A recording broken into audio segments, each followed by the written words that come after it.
बोधि समाधि सॉरी। ओम नमः सिद्धेभ्य ओम नमः सिद्धेभ्य ओम नमः सिद्धेभ्य। सिद्धम शुद्धम पनमिय जिनिंदवरनेमि चंदम कलंकम गुणरयन भूसनुदयम जीव सपरुवनम ओछम। बोलो देवादिदेव 1008 श्री श्रेयांसनाथ भगवान की जय। देवादिदेव 1008 श्री नेमिनाथ भगवान की जय। देवादिदेव 1008 श्री बाहुबली भगवान की जय। सिद्धांत चक्रवर्ती आचार्य श्री नेमि चंद्राचार्य महामुनिराज की जय। संत शिरोमणि आचार्य गुरुवर विद्यासागर जी महामुनिराज की जय। विद्याकुल शिरोमणि आचार्य श्री समय सागर जी महामुनिराज की जय। श्रमण शिरोमणि निर्यापक महाश्रमण मुनि पुंगव श्री सुधा सागर जी महामुनिराज की जय। समस्त मुनि संघ की जय। लेशाओं का वर्णन हमने प्रारंभ किया है और उसमें हमने देखा जिसके द्वारा जीव अपने आप को पुण्य और पाप से लिप्त करता है उसको लेशा कहते हैं। लेशा आत्मा को पुण्य और पाप कर्म चिपका देती है, मतलब उसके अधीन करती है, लिप्त करती है। फिर हमने देखा कषाय के उदय से अनुरक्त योग की प्रवृत्ति को भी लेशा कहते हैं। कषाय और योग इन दोनों के जोड़ को लेशा जरूर कहा, लेकिन ये दोनों होने से लेशा नहीं। लेशा जो है वो इनसे मिलने से कुछ अतिरिक्त काम करती है, वो लेशा है। प्रकृति प्रदेश स्थिति और अनुभाग बंध जो है वो जोगा पैड़ी प्रदेशा स्थिति अनुभागा कषाय दो हुंती, ये बिल्कुल सही है, लेकिन लेशा रूप जीव के जो परिणाम हो रहे हैं उसके अनुसार इन लेशाओं की सिद्धि के लिए 16 अधिकार बताए। वो उनकी संख्या 16 है, निर्देश वर्ण परिणाम आदि। ये जो नाम है ये नाम हमको याद करना है। फिर निर्देश में लेशाओं के 6 ही निर्देश है, मतलब नाम है। कृष्ण जो है कृष्ण, नील कापोत, पीत पद्म और शुक्ल, इस प्रकार से ये निर्देश में। और पर्यायार्थिक नय से इसमें देखेंगे तो असंख्यात लोक मात्र जो है वो लेशा होती है। वर्ण की अपेक्षा जो है तो लेशा का वर्णन हमने देखा। वर्ण नाम कर्म के उदय से जो शरीर का वर्ण होता है उसको द्रव्य लेशा कहते हैं। इसके भी कृष्ण, नील कापोत, पीत पद्म शुक्ल ये 6 भेद हैं। उसमें भ्रमर के समान कृष्ण लेशा, नील मणि के समान नील लेशा, कबूतर के समान कपोत लेशा, सुवर्ण के समान पीत लेशा, कमल के समान पद्म लेशा, शंख के समान शुक्ल लेशा जो है तो होती है। इनमें से जो उत्तर भेद है तो इंद्रियों के प्रकट होने की अपेक्षा से देखेंगे तो संख्यात भेद है। स्कंदों की अपेक्षा देखेंगे असंख्यात भेद है। परमाणु की अपेक्षा यदि भेद देखेंगे तो अनंत या अनंतानंत इसके भेद होते हैं। इस प्रकार से जो भेद है लेशा में, उन लेशाओं को हमने समझा। फिर देखिए जो कृष्ण आदि 6 लेशा है उन लेशाओं को मतलब अलग अलग तरीके से यहाँ पर समझाया। फिर जो लक्षण अधिकार है उस लक्षण अधिकार में जाने से पूर्व ये जो वर्णन कल हमने पढ़ा था उसको थोड़ा सा भी समझ लीजिए। देखो कल हमने पढ़ा था कषाय योग के अनुभाग रूप उदय स्थान असंख्यात लोक प्रमाण है। इनमें से अशुभ लेशाओं के संकलेश रूप स्थान यद्यपि सामान्य से असंख्यात लोक प्रमाण ही है, पर विशेषता की अपेक्षा असंख्यात लोक प्रमाण में असंख्यात लोक प्रमाण राशि का भाग देने से जो लब्ध प्राप्त होगा उसका बहुभाग संकलेश रूप स्थान है और एक भाग शुभ लेशाओं का विशुद्ध स्थान है। परंतु सामान्य से ये भी असंख्यात लोक प्रमाणी है। तो जो संकलेश रूप स्थान है वे अशुभ लेशा संबंधी है और विशुद्धि स्थान है वो शुभ लेशा संबंधी जो है तो होते हैं। तो कषायों के अनुभाग रूप उदय स्थान असंख्यात लोक प्रमाण, फिर उनमें यथा योग्य असंख्यात लोक का हमने भाग दिया, तो असंख्यात लोक का भाग दिया। अब यहां पर क्या हो गया, कुछ उत्तर हमको प्राप्त हो गया। जो उत्तर प्राप्त हो गया उतना असंख्यात लोक में से हमने निकाल दिया, तो बाकी जो शेष बचा वो बहुभाग हो गया, और जो जो उत्तर मिला था वो एक भाग हो गया। अब कहने को एक भाग है, वो विशुद्ध स्थान है, लेकिन वह भी असंख्यात लोक प्रमाण ही होता है। तो विशुद्ध स्थान की अपेक्षा असंख्यात लोक प्रमाण है, और संकले स्थान भी असंख्यात लोक प्रमाण है, लेकिन विशुद्ध स्थान जो है वो असंख्यात लोक प्रमाण को असंख्यात का भाग देने से जो उत्तर प्राप्त होगा उतना है। कहने को तो वो भी असंख्यात ही है। संकलेश रूप परिणाम अशुभ लेशा है, और विशुद्धि रूप परिणाम जो है वो शुभ लेशा है। यहां पर देखो, 100 वस्तुओं का भाग देने पर अधिक अधिक वस्तुएं एक और कम दूसरी ओर हो जाती है। वैसे ही कषायों के अनुभाग रूप उदय स्थानों में असंख्यात लोक को भाग देने पर बहुभाग संकलित स्थान है, और जो शेष एक भाग विशुद्धि होता है वो विशुद्धि स्थान कहलाता है, वो एक भाग जो है तो होता है। इस प्रकार फिर हमने अगली गाथाओं में पढ़ा, अशुभ लेशा संबंधी तीव्रतम, तीव्रतर और तीव्र, ये तीन स्थान है। और शुभ लेशा संबंधी जो है मंद, मंदतर और मंदतम, ऐसे ये तीन स्थान है। ऐसे ये जो स्थान है, ये स्थान हमको सब में लगाने हैं। अब इन स्थानों से क्या होगा, मतलब जो उत्कृष्ट, मध्यम और जघन्य, ऐसे तीनों भेद यहां पर हमको प्राप्त होंगे। तो देखिएगा, जो तीव्र, तीव्रतम और सॉरी तीव्र, तीव्रतर और तीव्रतम, फिर जो है तो मंद, मंदतर और मंदतम, ऐसे यहाँ पर अशुभ लेशा जो है तीव्रतम उल्टी लेंगे, फिर तीव्रतर और तीव्र कषाय रूप अशुभ लेशा, फिर शुभ लेशा मंद, मंदतर और मंदतम कषाय रूप जो है वो शुभ लेशा। तो इनमें भी प्रत्येक में षटस्थान पतित हानि वृद्धि होती रहती है। तो अशुभ लेशा संबंधी तीव्रतम, तीव्रतर, तीव्र, और शुभ लेशा संबंधी मंद, मंदतर और मंदतम, ये तीन स्थान। ऐसे इन 6 स्थानों में, मतलब 6 लेशाओं में, अशुभ स्थानों में उत्कृष्ट से जघन्य पर्यंत, और शुभ स्थानों में जघन्य से उत्कृष्ट। क्योंकि अशुभ ज्यादा, फिर उससे थोड़ा कम, फिर थोड़ा कम, उत्कृष्ट थोड़ा, फिर उत्कृष्ट अधिक, और सर्वोत्कृष्ट, ऐसे जो है इनके प्रत्येक भेद में असंख्यात लोक प्रमाण षट स्थान पतित हानि वृद्धि होती है। तो अशुभ परिणाम के पहले हमने 3 भेद किए, तीव्रतम मतलब कृष्णलेशा, तीव्रतर मतलब नीललेशा, और तीव्र मतलब होती है कापोतलेशा। शुभ परिणामों में भी हमने इनको 3 भागों में बांटा, मंद, मंदतर और मंदतम। मंद होती है पीतलेशा, मंदतर होती है पद्मलेशा, और मंदतम होती है शुक्ललेशा। अब फिर तीव्रतम के 3 भेद कीजिए, उत्तम, मध्यम, जघन्य। तीव्र तर के 3 भेद कीजिए, उत्तम, मध्यम, जघन्य। और तीव्र के भी उत्तम, मध्यम और जघन्य, ऐसे 3 भेद। तो 3 के 3 भेद हम करेंगे, तो ये अशुभ परिणामों के 9 भेद होंगे। तो अशुभ परिणामों में पहला भेद आएगा उत्तम, और अंतिम भेद आएगा जघन्य। लेकिन शुभ परिणामों में पहला भेद आएगा जघन्य, और अंतिम भेद आएगा उत्तम। तो ये जघन्य से उत्तम की ओर शुभ परिणाम चलेंगे, और अशुभ परिणाम उत्तम से जघन्य की ओर। मध्यम तो दोनों जगह सेम है। तो इनमें षटस्थान पतित वृद्धि होती रहती है।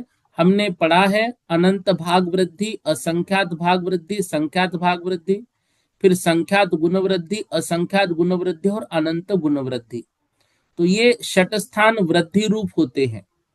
तो ये षटस्थान वृद्धि मतलब अशुभ में क्या हो रहा है, सबसे कम वृद्धि से सबसे अधिक वृद्धि की तरफ हम जा रहे हैं। फिर है षटस्थान हानि, तो अनंत भाग हानि, असंख्यात भाग हानि, संख्यात भाग हानि। संख्यात गुणहानि, असंख्यात गुणहानि और अनंत गुणहानि। अब ये हानि में क्या हो रहा है, सबसे कम हानि से सबसे अधिक हानि की तरफ हम जा रहे हैं।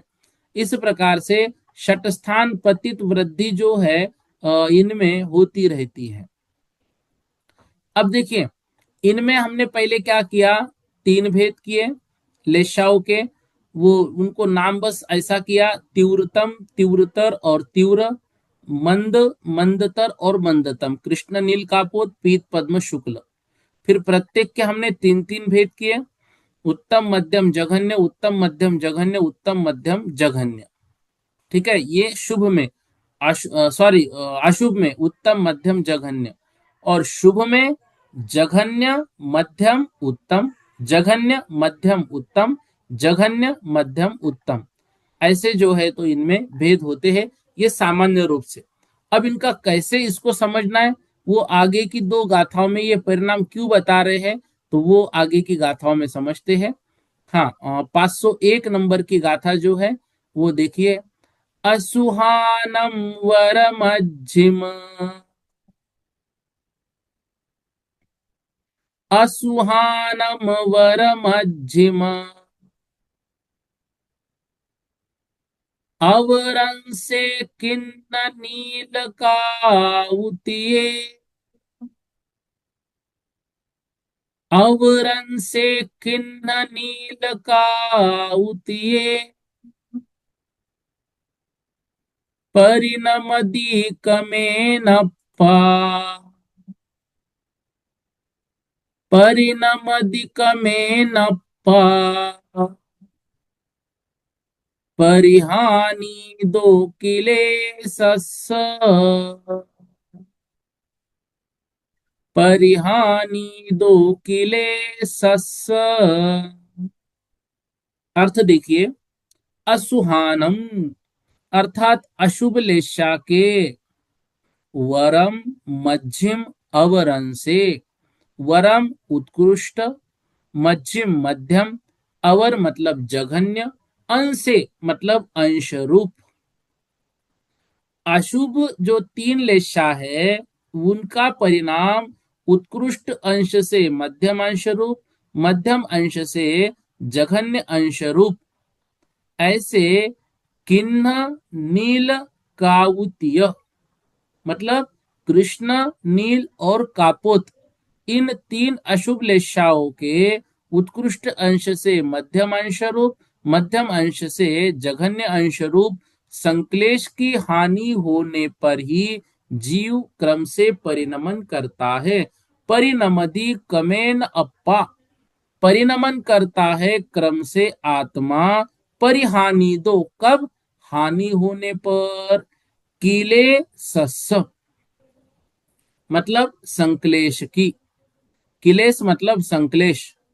तो असुहानम, असुहानम मतलब अशुभ लेशा, इन अशुभ लेशाओं में वर मतलब उत्कृष्ट, मध्यम मतलब मध्यम, अवर मतलब जघन्य, अंशे मतलब अंश में, किन्ना जो कृष्ण लेशा, नील नील लेशा, काउतीय कापुत लेशा, परिणमदि अप्पा मतलब आत्मा परिणमन करता है, परिहानि दो हानि के द्वारा, किले सस संक्लेश की, कमयेन क्रम से क्रम पूर्वक, मतलब कृष्ण नील कापोत इन तीन अशुभ लेशाओं के उत्कृष्ट मध्यम जघन्य अंश रूप में यह आत्मा क्रम से संक्लेश के मतलब संक्लेश की हानि रूप से परिणमन करता है। तो कृष्ण नील कापोत इन तीन अशुभ लेशाओं में उनके अंशों की अपेक्षा आत्मा के परिणाम क्रम पूर्वक संक्लेश की हानि रूप में बदलता रहता है। इस आत्मा की जिस जिस तरह संक्लेश परिणति कम कम होती जाती है, उसी तरह यह आत्मा अशुभ लेशाओं में से कृष्ण कृष्ण लेशा को छोड़कर नील रेशा रूप में, नील लेशा को छोड़कर कापुट लेशा रूप में परिणमन करता है। देखो, रात का घना अंधेरा है और सूरज की पहली किरण निकल रही है। तो हम लोग जब सूर्योदय देखने कहीं पर जाते हैं सनराइज के लिए, तो वहां पर क्या होता है, एकदम अंधेरा, मतलब वो उत्कृष्ट अंधेरा था। उत्कृष्ट अंधेरे से सूरज की थोड़ी सी किरणें, अभी सूरज नहीं आया तो वो मध्यम अंधेरा हुआ, फिर थोड़ा और उजाला, वो जघन्य अंधेरा हुआ। तो कृष्ण नील कापोत, ये जघन्य जघन्य मतलब जघन्य तक आया। अब जघन्य से क्या हुआ, वो नील की तरफ गया, मतलब थोड़ा सा अभी उजाला तो हो रहा है, लेकिन वो उजाला कैसा हुआ है, पूर्ण उजाला नहीं हुआ है, अभी मध्यम दर्जे का है, मतलब एकदम दिन नहीं निकला है, ऐसी अवस्था है। तो वो नील का उत्कृष्ट स्थान है। फिर थोड़ा सूरज बढ़ा, मध्यम स्थान आया, फिर थोड़ा और बड़ा जो है तो जघन्य स्थान यहां पर आया। अभी भी जो है दिन निकल गया, लेकिन जैसा उजाला दोपहर का है वैसा नहीं है। फिर क्या हुआ, वो कापोत का उत्कृष्ट स्थान है, फिर मध्यम और जघन्य, फिर जो है धीरे धीरे आगे बढ़ रहा है। तो वो अभी पीत मतलब उजाले की ओर तो गया, लेकिन पीत का जघन्य स्थान होगा, फिर मध्यम, फिर उत्कृष्ट, ऐसे इधर अशुभ में संक्लेश की हानि जैसे जैसे होती है, मतलब यहाँ पर क्या हो रही है, षडगुण हानि हो रही है। मतलब जैसे हम अनंत भाग हानि, असंख्यात भाग हानि, संख्यात भाग हानि, ऐसी जो है वो हो रही है। और फिर ये हानि होते होते होते ये जीव जो है वह शुभ लेशा की ओर बढ़ रहा है। अनंत भाग हानि हुई, असंख्यात भाग हानि हुई, संख्यात भाग हानि हुई, फिर संख्यात गुण हानि हुई, असंख्यात गुण हानि हुई, अनंत गुण हानि हुई, ऐसे उसमें परिणमन होगा। ठीक है। अब देखिए, एक गाथा इस विषय को जोड़कर और है, उसको देखते हैं। काऊ नीलम किन्नम, काऊ नीलम किन्नम, परिणमदी किलेश वट्ठिदो अप्पा, परिणमदी किलेश वट्ठिदो अप्पा। यहाँ पर ये वड्ढिदो है ना, तो वट्ठिदो है, वो ड और ढ का जोड़ है। परिणम दे किलेश वड्ढिदो अप्पा, एवं किलेश हानि,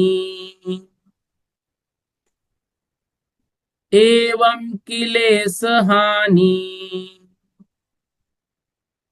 वड्ढिदो होदिया सुहतियम, वड्ढिदो होदि असुहतियम।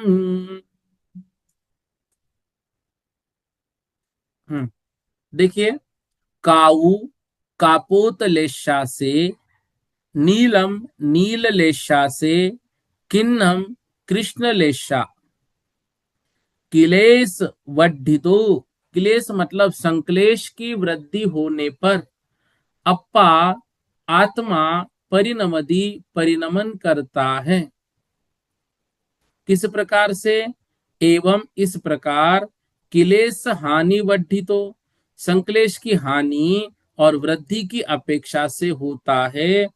असुहतियम अशुभ त्रिक मतलब तीन अशुभ लेशा, उत्तर उत्तर संक्लेश परिणामों की वृद्धि होने से आत्मा फिर कापोत से नील, नील से कृष्ण लेशारूप परिणमन करता है। इस तरह यह जीव संक्लेश की हानि और वृद्धि की अपेक्षा से तीन अशुभ लेशा रूप जो है वह परिणमन करता है। अभी क्या हो रहा था, कृष्ण लेशा से कापोत की तरफ आ गए, संक्लेश परिणामों की हानि हो रही है, ये सनराइज हमने देखा। अब सनसेट, ये क्या हो रहा है, संक्लेश परिणामों की उत्तर उत्तर वृद्धि होने पर दिन था, लेकिन वो ढल रहा है।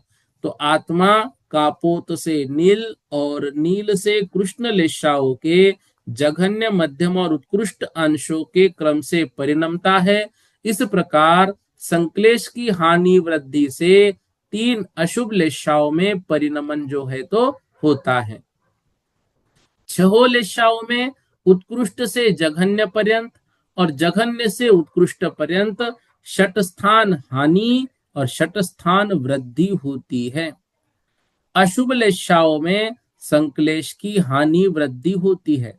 संक्लेश की हानि हो रही है या फिर संक्लेश की वृद्धि हो रही है। जब संक्लेश की हानि हो रही है, षटस्थान हानि। जब संक्लेश की वृद्धि हो रही है, षटस्थान वृद्धि। तो संक्लेश परिणामों की जब हानि होगी तो क्या होगा? उत्तम से मध्यम, मध्यम से जघन्य, फिर नीललेशा उत्तम से मध्यम, मध्यम से जघन्य, फिर कापुतलेशा उत्तम, उत्तम से मध्यम, मध्यम से जघन्य। लेकिन जब संक्लेश परिणामों की वृद्धि होगी तो यही जघन्य कापोत मध्यम में, मध्यम कापोत उत्तम में, उत्तम कापोत जघन्य नील में, फिर मध्यम में, फिर उत्तम नील, जघन्य कृष्ण में, फिर कृष्ण भी मध्यम और उत्तम। इस तरह से यहाँ पर वो हानि वृद्धि जो है होती है। अब मेरे ख्याल से ये विषय जो है मतलब परिणमन होने का आप सभी को समझ में आया होगा। इसमें बस याद रखना सनराइज और सनसेट, सूर्य उदय और सूर्यास्त, बस सूर्य उदय हो रहा है, संक्लेश परिणामों की हानि हो रही है, अंधेरा जो है वो घट रहा है। और जो सूर्य अस्त हो रहा है तो संक्लेश परिणामों की वृद्धि हो रही है, अंधेरा बढ़ रहा है और अब गहरे खाई में, रात के अंधेरे में हमको ले जाने वाला है। ऐसा यहाँ पर अभी हानि वृद्धि रूप जो है षट स्थान हानि और षट स्थान वृद्धि, ऐसे हमने दोनों को समझा। 503 नंबर की गाथा देखो। तेऊ पऊ में सुख के, तेऊ पऊ में सुख के, सुहान मवरादि असंगे अप्पा, सुहान मवरादि असंगे अप्पा, सुद्दिसय वड्डीदो, सुद्दिसय वड्डीदो, हानि दो अन्नहा होदी, हानि दो अन्नहा होदी। देखो, तेऊ मतलब तेजलेशा मतलब पीतलेशा, पौ में पद्मलेशा, सुके शुक्ललेशा, सुहान मतलब शुभ लेशाओं के, अवर आदि असंगे अप्पा। तो इनमें शुभ लेशाओं के अवर मतलब जघन्य, आदि तो जघन्य, मध्यम और उत्कृष्ट अंश में, अप्पा आत्मा, वड्ढिदो वृद्धि के द्वारा, शुद्धिस विशुद्धि के, हानि दो हानि के द्वारा, अन्नहाहुदी मतलब इससे विपरीत, उत्कृष्ट से जघन्य पर्यंत परिणमन जो है वो होता है। तो उत्तर उत्तर विशुद्धि की वृद्धि होने से यह आत्मा पीत पद्म शुक्ल इन तीन शुभ लेशाओं के जघन्य मध्यम उत्कृष्ट अंश रूप में परिणमत करता है, तथा विशुद्धि की हानि होने से उत्कृष्ट से जघन्य पर्यंत शुक्ल पद्म पीत लेशारूप परिणमन करता है। इसी तरह शुद्धि की हानि वृद्धि होने से शुभ लेशाओं का परिणमन होता है। मतलब जैसा अभी ऊपर की गाथा में हमने कृष्ण लेशा का पढ़ा, ठीक इससे विपरीत होगा। वहां पे संक्लेश परिणाम थे, यहाँ पर शुभ परिणाम है, विशुद्ध रूप परिणाम है। वहां संक्लेश परिणाम से हानि होते होते लगभग हम शुभ लेशाओं की तरफ आ गए थे, और यहाँ शुभ लेशाओं में जब वृद्धि होगी तो उत्कृष्ट तक जाएंगे, और जब हानि होगी तो फिर जघन्य तक आएंगे। इस तरह से तो विशुद्धि परिणामों की उत्तर उत्तर वृद्धि होने से आत्मा पीत से पद्म, पद्म से शुक्ल इन तीन शुभ लेशाओं के भी जघन्य मध्यम और उत्कृष्ट अंश रूप, पहले जघन्य पीत होगा, फिर मध्यम पीत, फिर उत्कृष्ट पीत, उत्कृष्ट पीत के बाद जघन्य पद्म, फिर जघन मध्यम पद्म और उत्कृष्ट पद्म, फिर इसमें और आगे बढ़ेंगे तो जघन्य शुक्ल, मध्यम शुक्ल और उत्कृष्ट शुक्ल। और हानि में ठीक इससे विपरीत जो है विषय हमको लेना है। इस प्रकार ये दोनों प्रकार के संक्रमण परिणामों में हो रहे हैं। अभी दौर संक्रांति का है और परिणामों का संक्रमण अब यहाँ पर हम समझ रहे। देखो योगायोग कैसा है, परिणामों का ये संक्रमण है, कभी उत्कृष्ट होते कभी जघन्य होते। अब हमारा ही मतलब सोचते हैं ना हम कि कभी कभी कितने अच्छे परिणाम होते हैं कि भाई क्या है यूं, और कभी कभी ऐसे उसमें लालच होती है संसार में कि मतलब हम समझ नहीं पाते कि हम क्या पाप कर रहे थे। ऐसे परिणामों का संक्रमण चलता रहता है, ये लेशाओं के माध्यम से जो है तो होता रहता है। 504 नंबर की गाथा हमको देखनी है। देखो यहाँ पर जो शुभ परिणाम है वो पीत पद्म शुक्ल रूप से, जैसे ऊपर देखा था ठीक इससे विपरीत होगा। जघन्य से मध्यम, मध्यम से उत्तम, ऐसा वो बढ़ता हुआ जाएगा। तो यहाँ पर पीत पद्म शुक्ल ये विशुद्ध परिणामों की वृद्धि होते हुए, और शुक्ल पद्म पीत ये उल्टा विशुद्ध परिणामों की हानि होते हुए होगा। अब ये संक्रमण कैसा क्या है, अब यहां पर ये समझा रहे। 504 नंबर की गाथा देखिए। संकमनम सठान,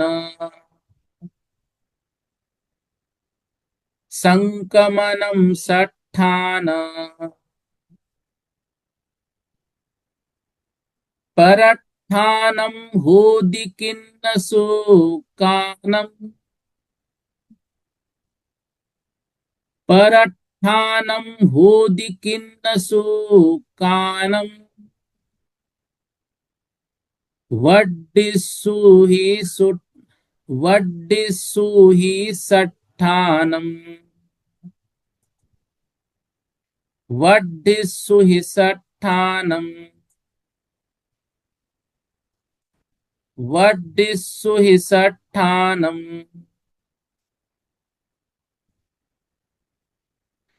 उभयं हानिमिषेस उभये, वी लेना, उभयं हानिमिषेस उभये, उभयं हानिमिषेस उभये। एक साथ, संकमनम सट्ठान, परट्ठानम होदि किन्न शोकानम, वड्डिस्सु हि सट्ठानम, उभयं हानिमिषेस उभयेवी। देखिए यहां पर क्या कह रहे हैं, संकमनम। संकमनम मतलब संक्रमण होना, किसका, परिणामों का बदलना। सट्ठानम मतलब स्वस्थान में, परट्ठानम मतलब परस्थान में। स्वस्थान में मतलब अपनी अपनी लेशाओं में, और परट्ठानम मतलब दूसरे लेशान में। होदी होता है, किन्न सुकानम कृष्ण और शुक्ल लेशा में। वड्ढीसु ही सट्ठानम, और वृद्धि की अवस्था में सट्ठानम मतलब निश्चय से स्वस्थान ही। उभयम हानिम्मि शेष उभयेवी, उभय मतलब दोनों, जहां वृद्धि लाभ और हानि, तो वृद्धि और हानि हो रही है। शेष उभयेवी तो शेष दोनों भी प्रकार से। क्या कह रहे हैं, शब्दार्थ हमने देखा। संकमनम संक्रमण, सट्ठानम परट्ठानम, तो स्वस्थान संक्रमण और परस्थान संक्रमण के भेद से होदी जो संक्रमण होता है वह दो प्रकार का हुआ। किन्नम सुक्कानम, कृष्ण लेशा और शुक्ल लेशा में वड्डीसु वृद्धि होने पर, कृष्ण लेशा और शुक्ल लेशा में वृद्धि होने पर स्वस्थान संक्रमण होता है। वड्डीसु सट्ठानम वृद्धि होने पर स्वस्थान संक्रमण होता है। किंतु हानि में, जहां पर हानि होती है वहां पर उभयम अर्थात स्वस्थान और परस्थान दोनों संभव है। कौन सी लेशाओं की बात की यहां पर, कृष्ण और शुक्ल लेशा की। शेष मतलब जो बाकी राशि राशि बोल रहा हूं, लेशा बाकी जो लेशाएं शेष रही है, उन शेष 4 लेशाओं में वृद्धि और हानि होने पर स्वस्थान और परस्थान उभय भी, स्वस्थान और परस्थान दोनों संक्रमण होते हैं। क्या निकालना है हमको? यहां पर यह समझना है विषय, संक्रमण 2 प्रकार का हुआ, स्वस्थान संक्रमण, परस्थान संक्रमण। अब कृष्ण लेशा और शुक्ल लेशा, इन दोनों लेशाओं में वृद्धि हो गई। जहां पर वृद्धि होगी उधर कृष्ण लेशा में मतलब वहां पर जो वृद्धि हो रही है, और शुक्ल लेशा में जो वृद्धि हो रही है, तो स्वस्थान संक्रमण होता है, मतलब वो अपने अपने में। किंतु हानि होने पर स्वस्थान और परस्थान दोनों संभव है। शेष 4 लेशाओं में वृद्धि व हानि होने पर स्वस्थान और परस्थान, मतलब वृद्धि हो चाहे हानि हो, स्वस्थान और परस्थान दोनों संक्रमण होते हैं। तो लेशाओं में संक्लेश या विशुद्धि परिणाम की हानि वृद्धि जैसे जैसे होती है, संक्रमण चलता है। देखो, स्वस्थान संक्रमण, किसी लेशा के परिणाम तीव्र या मंद होने पर भी अंतिम परिणाम उसी लेशारूप रहते हैं, उसको कहते स्वस्थान संक्रमण। जैसे कृष्ण लेशा है, कृष्ण लेशा में ऐसा हो रहा है कि तीव्र या मंद हो रहे हैं, लेकिन परिणाम कृष्ण लेशा से बाहर नहीं जा रहे हैं, तो इसको कहते हैं कृष्ण लेशा के ही परिणाम जघन्य से उत्तम हो गए, वो कहता है स्वस्थान संक्रमण। परस्थान संक्रमण क्या होगा? किसी लेशा के परिणाम तीव्र होते हुए या फिर मंद होते हुए इतने बदल जाते हैं कि वे अन्य लेशारूप हो जाते हैं। तो कृष्ण लेशा के परिणाम बदलते बदलते बदलते नील और नील से कापुट लेशारूप हो गए, ये कहलाता है परस्थान संक्रमण। और अपने अपने इसमें जो हो रहा है, मतलब कृष्ण के कृष्ण में ही जघन्य उत्तम मध्यम ऐसा पलटन हो रहा है, संक्रमण हो रहा है, वो कहलाता है स्वस्थान।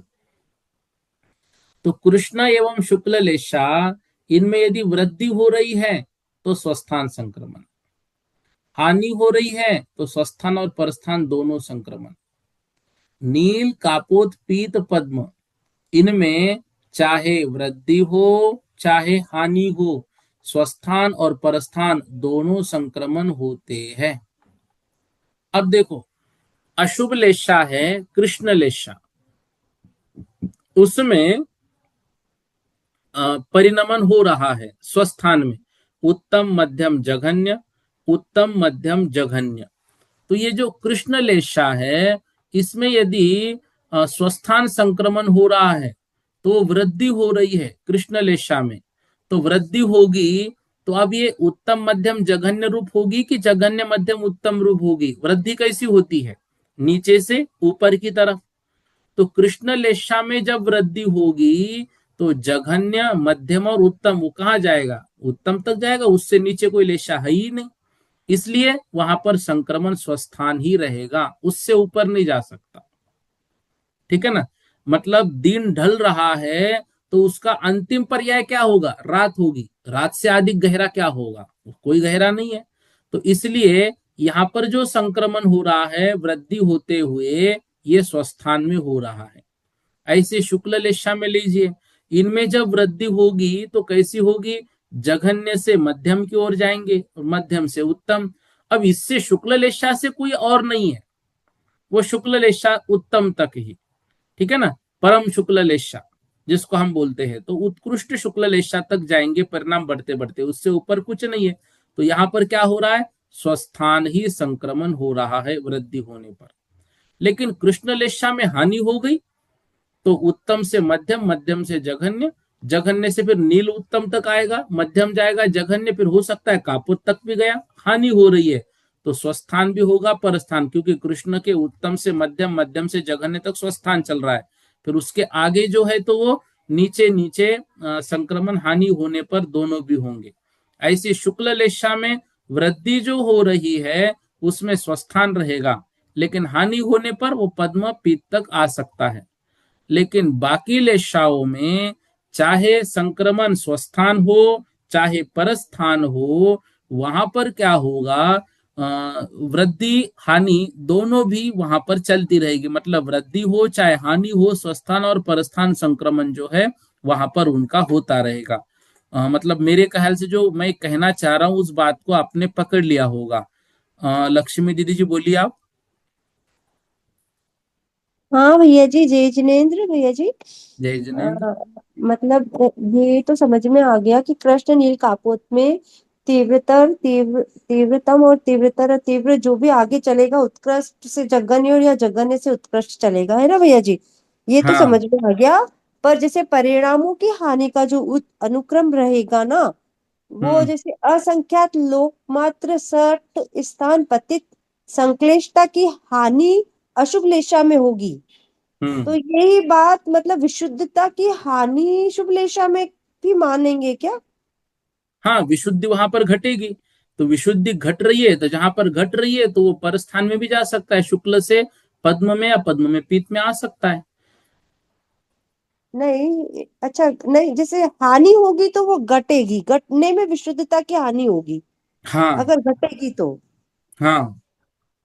अच्छा ठीक है, हाँ भैया जी, बस इतना सही समझना था। वो सब फिर देखो वो यहाँ पर क्या है, कृष्ण लेशा में वृद्धि हो रही है। तो कृष्ण हम्म लेशा में वृद्धि हो रही है तो क्या होगा, वो जघन, कृष्ण लेशा बढ़ रही है ना। तो हम्म कृष्ण लेशा बढ़ रही है मतलब यहाँ पर संश्लेष परिणाम बढ़ रहे हैं। हम्म बराबर। और हम्म जो शुक्ल लेशा है, शुक्ल हम्म लेशा में वृद्धि हो रही है मतलब वहां पर क्या होगा, वहां पर हम्म शुभ परिणाम बढ़ेंगे, विशुद्ध रूप परिणाम बढ़ेंगे। ठीक है भैया जी। बराबर। और वो हानि होगी तो हानि में कृष्ण ले लेश लेंगे इसको। कृष्ण लेशा बढ़ बढ़ के कहाँ हो जाएगी, उत्तम कृष्ण तक। और शुक्ल हम्म लेशा बढ़ बढ़ के कहाँ हो जाएगी, उत्तम हम्म शुक्ल मतलब जो पीत शुक्ल है, उत्कृष्ट शुक्ल हम्म है, वो उस उत्कृष्ट शुक्ल तक जाएगी। तो ये स्वस्थान जो होगा वो उसी में रहेगा। हाँ। हम्म अगर हानि हो गई शुक्ल लेशा में तो हम्म उत्तम से मध्यम, मध्यम से जघन्य तक नहीं रुकेगी, फिर वो हम्म पद्म उत्तम तक आ सकती है, पीत कहाँ उत्तम तक? तक आ सकती है, पीत जघन्य तक भी आ सकती है हानि होते हुए। तो ठीक है। विशुद्धता की हानि में मानेंगे, है हाँ। ना। तो सठ हाँ। गुण सठ गुण स्थान वो पतित पतित हानि में अपन दोनों में विशुद्धता की भी हानि हो रही है और संश्लेषता की भी हानि हो रही है। हाँ। हाँ। हाँ। अशुभ और इसे लेशाओं में, अशुभ शुभ लेशा में लेशाओं भी और में, अशुभ लेशा में भी। हाँ दोनों में। लेकिन देखो यहाँ पर हम्म बढ़ने की बात होगी वृद्धि की शुभ लेशा में, तो यहाँ हम्म पर शुभ परिणाम की वृद्धि होगी। और हानि हाँ की भैया बात जी। होगी तो अशुभ परिणाम जो है वो बढ़ने से विशुद्धता की घटना होगा। कृष्ण अब वो लेशा मतलब अशुभ लेशाओं में क्या होगा, अशुभ लेशाओं में घट रहा है मतलब संश्लेष परिणाम कम हो रहे हैं, और बढ़ते हुए जा रहा है तो संश्लेष परिणाम बढ़ रहे हैं। ऐसे परिणाम वहां पे बदलेंगे दोनों में। और वृद्धि में दोनों की वृद्धि हो जाएगी, संश्लेषता की वृद्धि भी हो रही है और इधर विशुद्धता की वृद्धि होती चली हाँ। जाएगी। हाँ, बिल्कुल और बिल्कुल। हानि में दोनों में हानि हानि मानेंगे अपन, चाहे शुभ बिल्कुल। अशुभ शुभ की भी हानि हो रही है मतलब।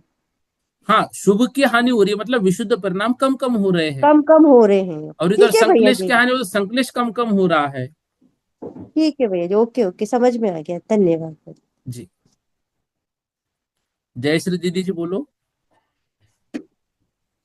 जय जन भैया, ओमरम नमः। जी भैया जी। ये कह रहे परिणाम से सिर्फ आत्मा के जो भाव हो रहे हैं, मतलब वही हाँ, शब्द लेना है ना।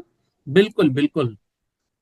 माने हमारे भावों में जो परिवर्तन हो रहा है, हमारे भाव कम हो रहा है या बढ़ रहे हैं, हमारे भावों की जो विशुद्धि हो रही है या हाँ हाँ विशुद्धि हाँ। कम बढ़ रही है, तो वही वही परिणाम शब्द लेना बस उसमें। बस, परिणाम बढ़ बढ़ के बहुत शुभ हो गए हाँ तो शुक्ल लेशा हाँ। रूप जाएंगे, उत्कृष्ट शुक्ल लेशा रूप। अच्छा।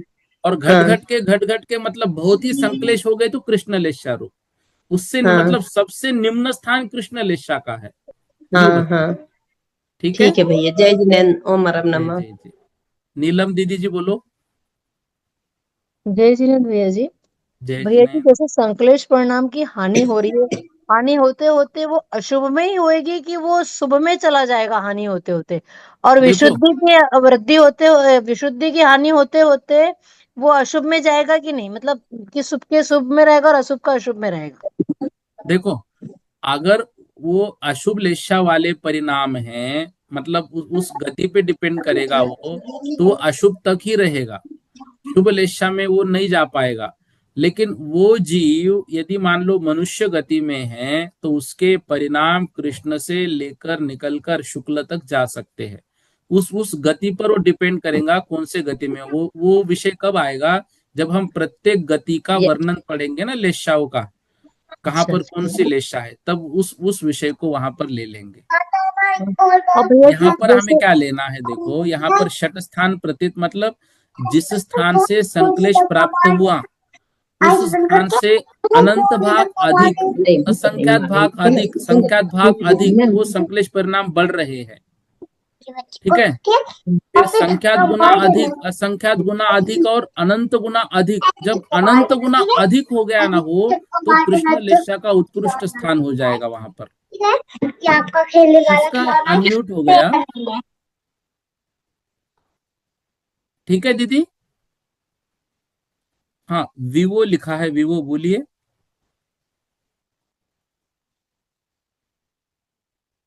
विवो,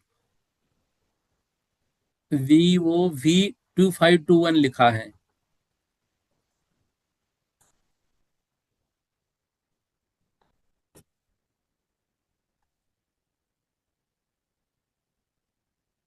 स्तुति जैन। बताइए। हाँ बोलो जे बोलो दीदी जल्दी। जे भैया जी, ये षटगुण षटगुण क्यों लगाया वो समझ में नहीं आया भैया जी।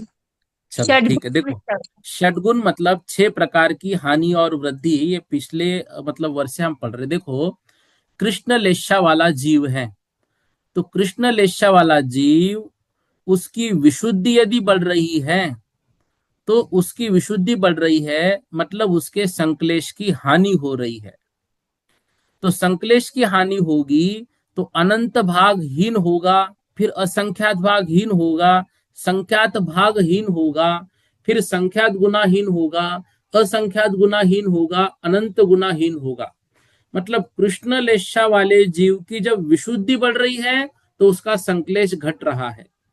इस प्रकार से वह षटस्थान पतित स्वरूप स्वस्थान में हानि को प्राप्त होगा, और वही अनंत गुनी हानि के द्वारा नील लेशा रूप परिणमत हो गया। तो अब क्या हो गया, वो पर स्थान में गया। इस प्रकार संक्लेश को प्राप्त होने वाले कृष्ण लेशा जो वाले जीव है, वो कृष्ण लेशा की वृद्धि द्वारा जो है वो एक विकल्प को प्राप्त होते हैं। तो उसी विशुद्धि मतलब उसके संक्लेश के हानि को प्राप्त होने पर उसकी जो कृष्ण लेशा की हानि है, वो हानि हो रही है तो कृष्ण लेशा से नील की तरफ जाएगा। लेकिन संक्लेश परिणामों की यदि वृद्धि हो रही है, तो संक्लेश परिणामों की वृद्धि कहां पर होगी, सिर्फ उसी में होगी। तो वह कृष्ण लेशा वाला वृद्धि करते हुए उसी जघन्य कृष्ण से मध्यम कृष्ण, मध्यम कृष्ण से उत्कृष्ट कृष्ण लेशा वाले परिणाम में चला जाएगा, ये कह रहे हैं। ठीक है दीदी। वीवो बोलो दीदी, आप अनम्यूट करो। हाँ, समझ में आया भैया जी। जी। स्तुति जी जैन बोलो। जय जिनेन्द्र भैया जी। जय जिनेन्द्र। भैया आपने 499 वाली गाथा समझाए क्या? हाँ, कल ही हो गई थी ना वो। नहीं, आपने कहे थे ना पेंसिल और ये लेके बैठिएगा आज। हाँ, तो ये जो मैंने यहाँ पर आज वो 3 3 परिणाम बताए ना, पीत के 3 भेद, जघन्य, मध्यम, ये वाला उत्तम। तो कषाय मार्गणा में पिछले वर्ष पढ़ाए थे भैया जी आपने, क्या? वेश्या का वर्णन। हाँ, वो वही आया था चल ना। रहा है। वही वही वर्णन है, वो वही चार्ट यदि आपके पास हो तो वही चार्ट इसमें भी काम आएंगे। हाँ वो तो है। उसमें देखो, हमको उसमें तो ये क्या लिया चार था सौ अपन ने, निन्यानवे वाली उसमें समझना था। पृथ्वी भेद और धूलि भेद रेखा लगाई थी। तो पृथ्वी हाँ, की मतलब शिला भेद, फिर उसको तीव्रतर परिणाम। अपनी पुस्तक में भी बना है भैया वो वाला। कल हम लोग मतलब क्या, हम लोग थोड़े से लोग हैं, 8वें वर्ष के हो। कौन से पुस्तक में? अपनी ये जो है ना भैया, गोमट सार जीव कांड जी की। ये वाली? हाँ, इसमें है ना कषाय मार्गणा में। हाँ, कषाय मार्ग, ठीक है ठीक है, मैं वही बोला, इसमें तो नहीं दिखा। कषाय कषाय मार्गना वाले में मार्गना होगा। में भैया हम लोगों ने कल ही देखा कि कषाय नहीं ठीक है ठीक है, इसमें चार्ट ऐड करने थे वो रह गए, उसके चार्ट में वो आ जाएगा विषय, लेकिन विषय तो क्लियर हुआ ना आज का। नहीं, जो 499 वाली गाथा थी ना भैया, हाँ वो मतलब उससे ये उसको लगाने से ये बहुत सूक्ष्म रूप से लग जाएगा। ठीक है, उसको और कल वो थोड़ा और लगा लेंगे। बाद में कर लेंगे। ये वाला विषय तो समझ में आ रहा है, वो कल वाला ही नहीं आया था हम लोगों के। ठीक और है ना, भैया ठीक है। आज हम लोग दर्शन मार्गणा पढ़ रहे थे, हाँ। तो दर्शन मार्गणा में जो उन्होंने चक्षु दर्शन की परिभाषा दी है हम्म। एक, तो उसमें उन्होंने कहा है कि कर्ता कर्ता वाली चीज से मतलब चक्षु दर्शन की जो परिभाषा दी, मैं पढ़ के बता रही हूँ आपको। हम्म। चक्षु इंद्रिय संबंधी जो सामान्य प्रकाश आभास अथवा देखना हम्म। अथवा वह ग्रहण विषय का प्रकाशन मात्र जिसके द्वारा हो, हम्म। जिसके द्वारा देखा जाए, यद्वा उसके कर्ता देखने वाले को चक्षुर दर्शन कहते हैं। तो जो देख रहा है ना, तो देखेगा जिसको, तो मतलब जो आत्म तत्व है, उस आत्म तत्व जिसके द्वारा देख रहा है वही तो चक्षु इंद्रिय आएगा ना। तो हमको तो ये लग रहा था जैसे इसमें अचक्षु दर्शन का दिया है, चक्षु के सिवाय दूसरी 4 इंद्रियों के द्वारा अथवा मन के द्वारा जो पदार्थ का सामान्य रूप ग्रहण होता है उसको अचक्षुर दर्शन कहते हैं। तो हाँ चक्षु दर्शन का भी तो ऐसा हो सकता है कि चक्षु इंद्रिय के द्वारा जो सामान्य रूप से पदार्थ का ग्रहण होता है उसको चक्षु दर्शन कहते हैं। ठीक अब है ना, देखो इसमें बात बात वही है, दोनों में भी वो होगी, जब कर्ता लगेगा तो दोनों में भी लगेगा। बस उन्होंने दोनों व्याख्या मतलब कहने की भाषा बस बदली है। क्योंकि हम अभी तक ये करते ना भैया, सामान्य और विशेष दोनों पदार्थों का, है हम्म। ना, जो सामान्य रूप से ग्रहण होता है, निर्विकल्प रूप से सामान्य ग्रहण होता है, वो दर्शन होता है। बराबर, लेकिन वो मतलब दर्शन जो कर्ता होगा के पास वो ये इंद्रियों के माध्यम से होगा, और वो इंद्रिया, मतलब वो इंद्रिया आत्म प्रदेशों के माध्यम से देखेगी, तो बस वो कर्ता वहां पे लगाना है। ये कर्ता वाली चीज हम लोग मतलब पहले ध्यान से नहीं करे थे, आज कर रहे थे, तो हमने कहा ये कर्ता वाला भैया से पूछ लेंगे नहीं कि ठीक है, उस मतलब दिन भी बताया था जब दर्शन मार्गना पड़ी थी ना, उसमें कर्ता लगाया था हम लोगों ने।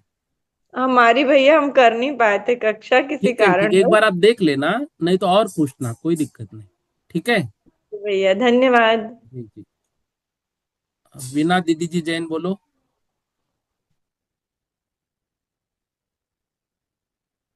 राज रानी जी जैन बोलिए। जय जिन भैया जी। जय जैन। भैया जी आपने कल वो जगत श्रेणी का प्रमाण बताया था ना, वो एक बार बताएंगे दोबारा। हाँ देखो, सबसे पहले होता है जगत श्रेणी, फिर जगत प्रतर और संपूर्ण लोक। तो जो जगत श्रेणी होती है, वह जगत श्रेणी 7 राजू मोटाई और एक प्रदेश जो है उसकी चौड़ाई, उसको कहते हैं जगत श्रेणी। 7 राजू मोटाई। मोटाई और एक प्रदेश जो है उसकी चौड़ाई, जितना एक प्रदेश जगह घेरता है उतनी ही, वो हाँ कहलाती है जी। जगत श्रेणी। ठीक है।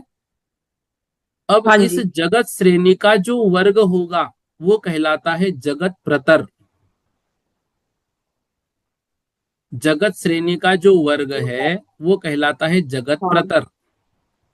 वो और जगत जगत, प्रतर। हाँ जगत प्रतर, और जगत श्रेणी का जो घन है वो कहलाता है संपूर्ण लोक। जगत प्रतर का घन। नहीं ना, जगत श्रेणी का घन, जगत प्रतर का नहीं, जगत श्रेणी का घन। अच्छा।